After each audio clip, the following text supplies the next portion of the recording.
आषाढ़ मास के शुक्ल पक्ष की चतुर्थी तिथि को विनायक चतुर्थी तिथि का व्रत किया जाएगा।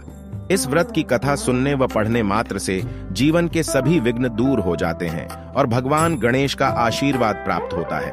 आइए जानते हैं विनायक चतुर्थी व्रत कथा के बारे में। आज विनायक चतुर्थी का व्रत किया जा रहा है। पंचांग के अनुसार हर माह 2 चतुर्थी का व्रत किया जाता है, एक शुक्ल पक्ष की चतुर्थी तिथि का और दूसरा शुक्ल पक्ष की चतुर्थी तिथि का। कृष्ण पक्ष की चतुर्थी तिथि को संकष्टी चतुर्थी के नाम से जाना जाता है और शुक्ल पक्ष की चतुर्थी को विनायक चतुर्थी के नाम से। दोनों ही चतुर्थी में भगवान गणेश की पूजा की जाती है। विनायक चतुर्थी व्रत में कथा सुनने और पढ़ने का विशेष महत्व है। अगर आप चतुर्थी तिथि का व्रत नहीं कर रहे हैं तो कथा सुनने मात्र से जीवन के सभी कष्ट दूर हो जाते हैं। आइए जानते हैं विनायक चतुर्थी व्रत की कथा के बारे में। पौराणिक कथा के अनुसार एक बार माता पार्वती और भगवान महादेव नर्मदा नदी के तट पर चौपड़ खेल रहे थे।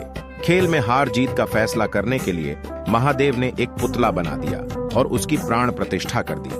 भगवान महादेव ने बालक से कहा कि जीतने पर विजेता का फैसला करें। महादेव और माता पार्वती ने खेलना शुरू किया और तीनों बाद माता पार्वती जी जीत गईं। खेल समाप्त होने के बाद बालक ने महादेव को विजयी घोषित कर दिया। यह सुनकर माता पार्वती क्रोधित हो गईं और बालक को अपाहिज रहने का शाप दे दिया। माता पार्वती ने बताया उपाय। इसके बाद माता पार्वती से बालक ने क्षमा मांगी और कहा कि ऐसा भूलवश हो गया है। जिसके बाद माता पार्वती ने कहा कि शाप तो वापस नहीं लिया जा सकता, लेकिन इसका एक उपाय है। माता पार्वती ने बालक को उपाय बताते हुए कहा कि भगवान गणेश की पूजा के लिए नाग कन्याएं आएंगी और तुमको उनके कहे अनुसार व्रत करना होगा, जिससे तुमको शाप से मुक्ति मिल जाएगी। बालक कई सालों तक शाप से जूझता रहा और एक दिन नाग कन्याएं भगवान गणेश की पूजा के लिए आईं, जिनसे बालक ने गणेश व्रत की विधि पूछी। बालक ने सच्चे मन से भगवान गणेश की पूजा की, जिससे प्रसन्न होकर भगवान गणेश ने वरदान मांगने को कहा। बालक को मिली शाप से मुक्ति। बालक ने भगवान गणेश से प्रार्थना की और कहा कि हे विनायक, मुझे इतने शक्ति दें कि मैं पैरों से चलकर कैलाश पर्वत पर जा सकूं।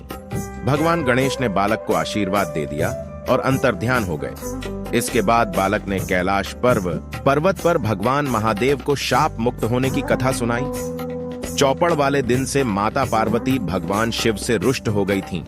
बालक के बताए अनुसार भगवान शिव ने भी 21 दिनों का भगवान गणेश का व्रत किया।